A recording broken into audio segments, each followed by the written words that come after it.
Merci d'être fidèles à ce rendez-vous, mesdames et messieurs, bonsoir. Je vous invite à suivre l'essentiel des informations de ce jour. À la une de cette édition, la page économique.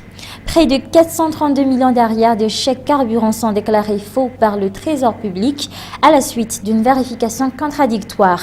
Le Trésor public n'envisage pas toutefois de payer cette somme avec l'argent public. Face à cette situation, le groupement des gérants des stations-service hausse le ton et serait prêt à ne plus accepter le paiement d'essence dans les stations-service par chèque carburant. Mais ce jour, les deux parties ont trouvé un terrain d'entente. Des mesures strictes vont être prises afin de mieux sécuriser ce mode de paiement utilisé par l'administration publique à Madagascar. D'après les chiffres émanant d'une compagnie pétrolière implantée à Madagascar, ces pertes atteignent les 432 millions d'arrières à cause des faux chèques carburant mis en circulation dans toute l'île. Une somme que le Trésor public n'envisage en aucun cas de payer avec l'argent des contribuables, dans la mesure où elle provient de faux chèques carburant. Ce qui a fait réagir le groupement des gérants des stations-service, le GPLSS. Ses membres ont même haussé le ton depuis lundi dernier et ont déclaré qu'ils seraient prêts à ne plus accepter le paiement d'essence avec des chèques carburants. Une réaction assez normale, dirait-on, surtout qu'actuellement, sur les 77 milliards de tickets carburants que le Trésor public doit verser aux stations-service, 60 milliards d'arrières ont déjà été payés. Le reste, les 9 milliards d'arrières, nécessitent encore une vérification contradictoire. Mais comme annoncé, le Trésor public ne paiera pas cette somme, surtout celles qui sont frauduleuses. Face à cette situation, le Trésor public a dû négocier avec le groupement des gérants des stations-service. Après en avoir discuté, les deux parties ont trouvé un terrain d'entente.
Le GPLSS et le Trésor public sont encore allés plus loin dans leur décision.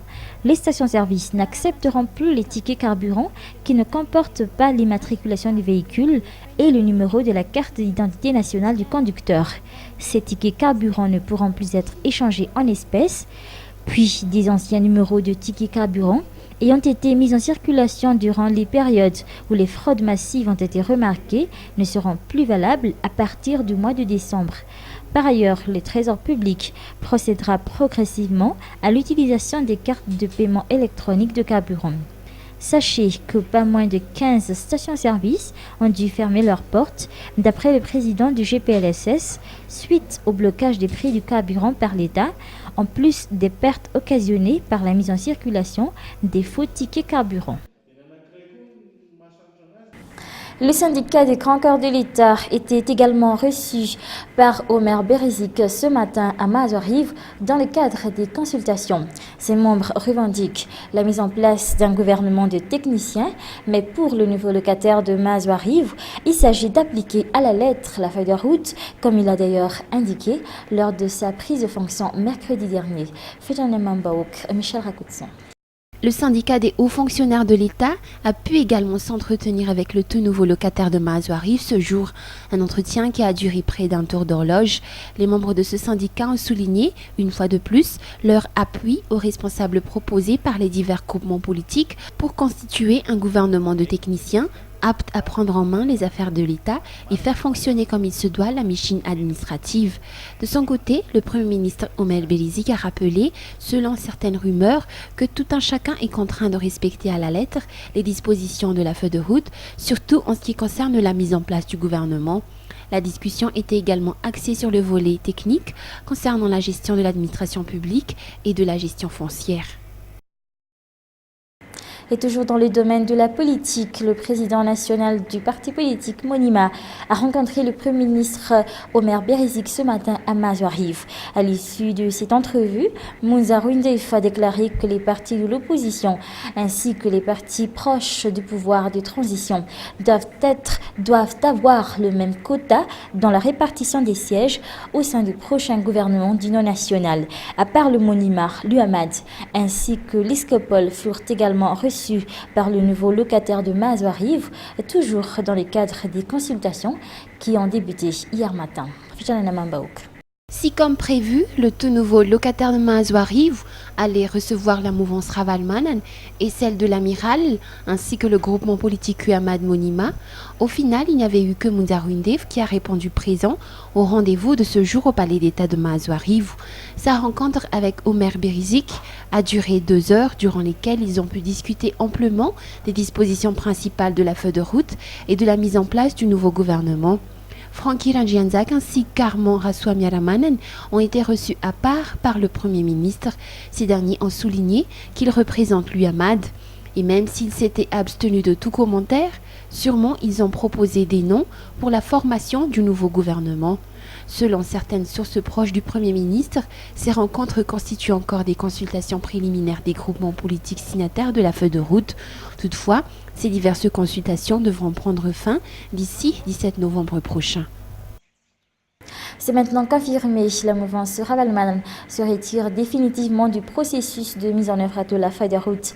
C'est ce qu'a annoncé officiellement leur leader Ravalmanan Marc ce matin au cours d'un entretien téléphonique qu'il a accordé aux membres de la presse. Cet ancien chef d'État passe donc au marchandage politique sans retour au pays contre la reconnaissance par sa mouvance du nouveau locataire de Mazoarive. Yves Janel. Marc Ravalmanan a annoncé officiellement le retrait de sa mouvance du processus de sortie de crise dicté par la feuille de route. Après avoir attendu plusieurs jours, le temps pour lui de faire son lobbying auprès de la SADC en Afrique du Sud, l'ancien locataire d'Amoutsrou a déjà posé sans condition pour accepter Omer Berizik à la tête du gouvernement d'union nationale. D'après ses dires, sa mouvance n'acceptera jamais Omer Berizik comme Premier ministre de consensus s'il n'en applique pas l'article 20 de la feuille de route stipulant son retour sans condition.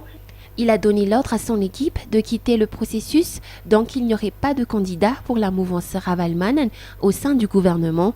Sur les relations entretenues par sa mouvance avec les autres mouvances après la désignation de Berizik à la tête du gouvernement, Marc Ravalmanan a fustigé l'ancien président Zafi Albert. Selon ses dires, il, c'est-à-dire le professeur Zafi Albert, était le représentant de nous trois, moi-même et Didier Ratsirek, parce qu'il est le seul présent à Madagascar. Pourtant, aucune explication n'a été donnée par le professeur Zafi Albert sur le choix de proposer Omer Berizik. Aussi a-t-il poursuivi, le professeur Zafi Albert reste injoignable au téléphone. La mésentente entre les trois mouvances éclate de jour. Le gérant de 2 stations-service de la capitale a été victime d'un braquage à main armée ce matin vers 7 heures à Ntanmin. Les bandits ont pu dérober la somme de 20 millions d'arrières et des chèques carburant. Aucune perte humaine n'a été enregistrée lors de cette attaque, sauf que le gérant a été grièvement blessé. Écoutons le compte-rendu de Hélène Muriel et de Janel sur cette affaire.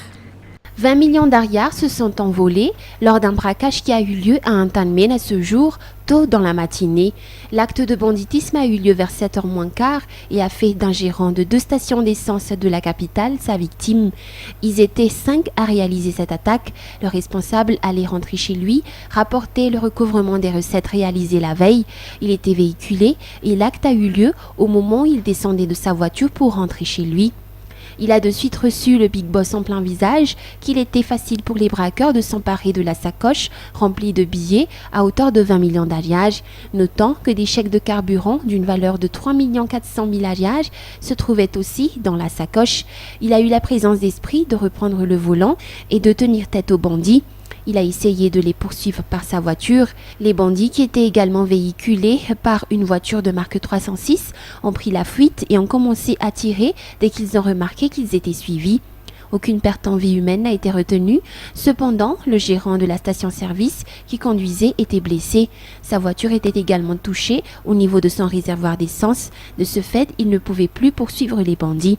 Dans toute cette panique, un des bandits était retourné sur le lieu du crime pour récupérer le Big Boss et l'arme qu'il a laissé tomber par terre. Et c'est à ce moment-là qu'il a été capturé par les riverains de ce quartier. Quant à la voiture 306, elle a eu une panne technique et a été retrouvée du côté de Faravouadj avec le chauffeur à l'intérieur. Ce dernier a été également arrêté. Ces deux bandits ont surtout été maîtrisés grâce à la solidarité qu'ont fait preuve les riverains de ce quartier. Voilà, c'est la fin de cette édition. Merci à vous de l'avoir suivi.